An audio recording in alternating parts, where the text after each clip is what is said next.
नमस्कार शेतकरी भावांनो. तर आज आपण आलोय धोलोड या ठिकाणी बोरवेलची मोटर काढण्यासाठी गुंतलेली मोटर पाहू शकताय. इथं आधी एक मेकॅनिकलने आलते मोटरवरती काढण्याचा प्रयत्न केला. त्याचं ते ब्रॅकेट जे कटर असतं पाईपाचं तिथं साड टाकले पाहू शकता तुम्ही. ते कटर आहे बोरवेल त्यांनी परत झाकून ठेवलं आहे. तर आपण आपल्याला सेटअप रेडी करून घेऊया. आपला सेटअप शेगडावरती उभा राहिलेला आहे पाहू शकताय तुम्ही. तर आपण याच्यामध्ये बोरवेलचा पहिला कॅमेरा सोडून बघितला होता. तर बोरवेल 20 फूट प्रॉपर मोटर गाडलेली आहे. मोटर काय दिसत नाही आहे, 20 फूट बोरवेल गाडलेला आहे. तर त्याच्यामध्ये जास्त करून दगडी वगैरे असं दिसतंय जरा बऱ्यापैकी. तर आतून पण कॅमेरा सोडला होता, आतून लोखंडी पाईप बऱ्यापैकी सडलेला आहे. त्यामुळं मोटरचं बघू चान्सेस तर कमी निघण्याचे, पण तरी पण आपण ट्राय करूया.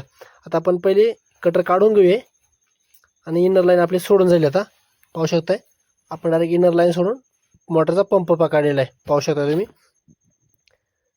अशा प्रकारे इनर लाईन सोडून झाली. आता आपण तिला ताण देऊन देऊन जिथपर्यंत मोटर ओढता येईल तिथपर्यंत आपण ओढायचा प्रयत्न करू. कारण जास्त चान्सेस ह्याच टायमाला असतात मोटर जास्त करून खाली ज्या मोटर गुंतून राहतात ना, त्याला कारण हेच असतं का जास्त करून शेतकरी काय करतात, आपलं बोरवेल चालू आहे म्हणून असे 10-12-15 वर्ष मोटरवरती काढते नाही.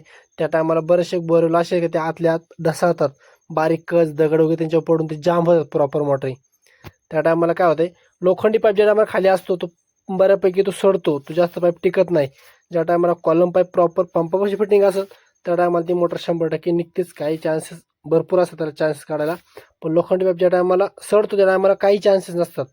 कारण ज्या टायमाला पाईप लाईनवरती निघून येते त्या टायमाला जे मोटरवरती जे माती वगैरे काय असेल ते वरून पडतं त्याच्यावरती. इथं पण आता सेम तसंच झाले पाहू शकता तुम्ही. डायरेक्ट इथं पूर्ण लाईन मोकळी झालेली आहे. हे लोखंडी पाईपाचे थ्रेड आहेत ते पंपामध्ये डायरेक्ट तुटून गेलेत. फक्त वरती पाईपलाईन मोकळी होऊन आलेली पाहू शकतो तुम्ही. कॉलम पाईप येतो वरती, खाली एक पंपाच्या वरती लोखंडी पाईप असतो. केबल आणि पाईप वरती फक्त निघून आले, बाकी मोटर पंप खालीच राहिलेला आहे. आणि आता काय झालंय, जेवढी वरती माती दगड वगैरे होते सगळं पंपामध्ये जाऊन बसलेले आता पाहू शकता तुम्ही. अशा प्रकारे आपली लाईन